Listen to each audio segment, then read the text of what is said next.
చాలామంది కస్టమర్స్కి washing machine మెయింటెనెన్స్లో doubts ఉంటాయి.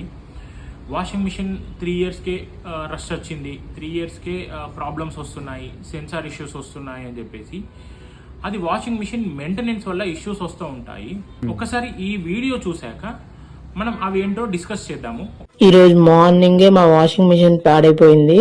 సర్లే బాగు చేపిద్దామని చూసా, కానీ లోపల ఏదేదో పాడైపోయి దాని బాడీ అంతా రష్ పట్టేసింది. పెళ్ళైన 10 ఏళ్ళలో ఇది 3వ వాషింగ్ మిషన్. అందరూ నవ్వుతున్నారు చెప్తుంటే. ఇక్కడేమో వీళ్ళు చూస్తే వైట్ సపరేట్ గా, పిల్లల బట్టలు సపరేట్ గా, బెడ్షీట్లు సపరేట్ గా, అన్ని సపరేట్ గా వేయాలనుకుంటున్నారు. ఇప్పుడు ఆ వీడియో చూశారు కదా, ఎగ్జాంపుల్ ఇది మన వాషింగ్ మిషన్ అనుకుంటే ఇక్కడ అన్ని చూడండి, అన్ని ప్రోగ్రామ్స్ ఉంటాయి ప్రతి వాషింగ్ మిషన్లో.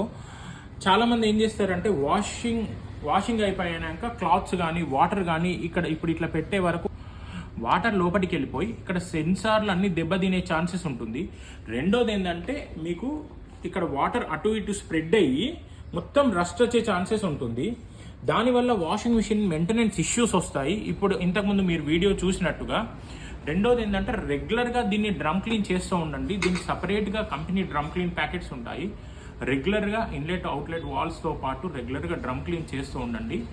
దానివల్ల వాషింగ్ మిషన్ లైఫ్ పెరుగుతుంది, మెయింటెనెన్స్ ఇష్యూస్ రాకుండా పెరుగుతుంటుంది, వాష్ క్వాలిటీ పెరుగుతుంది. మళ్ళీ అందులో ఆ కస్టమర్కి ఒక డౌట్ ఉంది, బట్టలు విడివిడిగా వేయాలా, స్పోర్ట్స్ వేర్ సపరేట్గా వేయాలా, పిల్లల బట్టలు వేయాలా, లేకపోతే జీన్స్ అట్లా వేయాలా అని చెప్పేసి. అలా ఏం అవసరం లేదండి, అన్నీ కలిపి మిక్స్డ్ ఫ్యాబ్రిక్ పెట్టుకోండి, సరిపోతుంది. మన దగ్గర ఇంకా రెగ్యులర్ ఆఫర్స్ నడుస్తూ ఉన్నాయి. విజిట్ చేయండి. శాంభవి, కోతిరాంపూర్, కరీంనగర్.